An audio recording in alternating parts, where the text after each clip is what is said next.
V-klassi Mercedes pole just kõige ägedam Mersu, aga ta on üsnagi hinnaline ja hinnatud eeskätt oma praktilisuse pärast ja tema praegune põlvkond jõudis turul juba 2014. aastal, aga ka need 8 aastat pruugitud V-klassid küsivad enda eest peaaegu 30 000 eurot.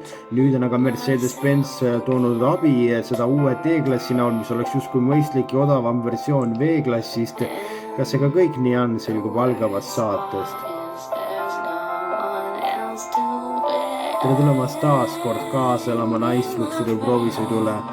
V-klass on siis, temast on saadaval ka kaubiku versioon, aga see lisandub turule hiljem ja pagasruumi mahtud tal kõigest 520 liitrit, kui konkureerival Volkswagen Cadil on seda lausa 1213 liitrit.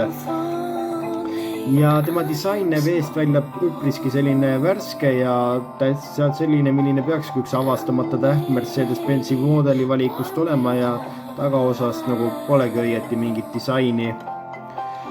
Aga paraku ma pean siin natukene kurvastama, tegelikult pole tegemist mingi super uue Mercedesega, vaid tegelikult hoopiski teise põlvkonna Cittaniga ja paljudel turgudel kannata siiani Cittani nime ja üleüldse ta põhineb tegelikult Renault Kangol ja jagab temaga kõik tehnika, kõik mootorid on Mercedes Renault ära võtnud ja ainult sest oma välimuse siis natuke talle teinud.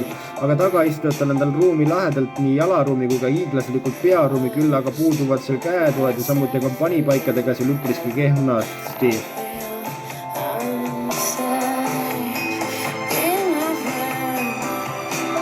Ja ka käigukast on tal olemas siis 7-käiguline automaat või 6-käiguline manuaal, aga paraku pole siis automaat käigukasti puhul nendel BRND kiri valgustatud ja see muudab temaga sõitmise natukene pimedast siis ebamugavaks.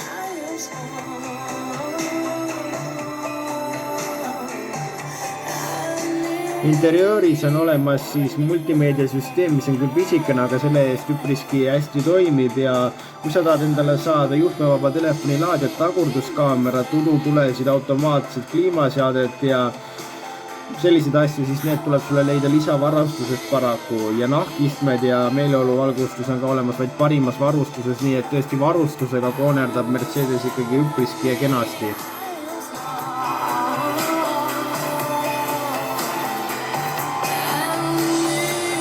Mootori valikust on olemas 2 diiselmootorit ja 2 bensiinimootorit, tegelikult siis 1,3 liitrine turbo bensiinimootorid ehk siis 75 kilovatine ja 102 hobujõuline või siis 96 kilovatine ja 131 hobujõuline. Ja olemas tal ka siis diiselmootorid 1,5 liitrised 70 kilovatti ja 95 hobujõudu või 86 kilovatti ehk 116 hobujõudu.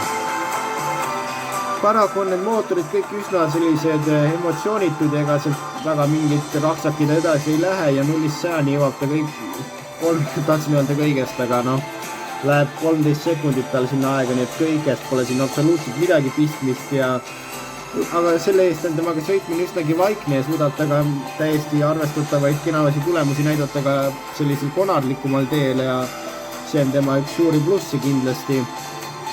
Aga tema hind algab tõesti 25 000 eurost, aga kui sa tahad heas varustuses mudelit pead sa välja käima 35 000 eurot ja kokkuvõttes selline Mercedes D-klass, mis on sellise üsnagi kehva varustusega ja Renault Kangolt varastatud siis tehnikaga ja tegelikult üpriski mitte kuigi soodne, minu meelest pole kuigi hea valem ja pole kuigi hea valem, et meelitada endale neid uusi kliente poodidesse. Aga selline ta on ja kui leiate, et see võiks olla teie säästu V-klass, siis minge ja ostke ära. Selline oli selle nädalane Nice-Luxury proovisõit, me teiega kohtume juba nädala pärast, aga liigelge seni ikkagi turvaliselt.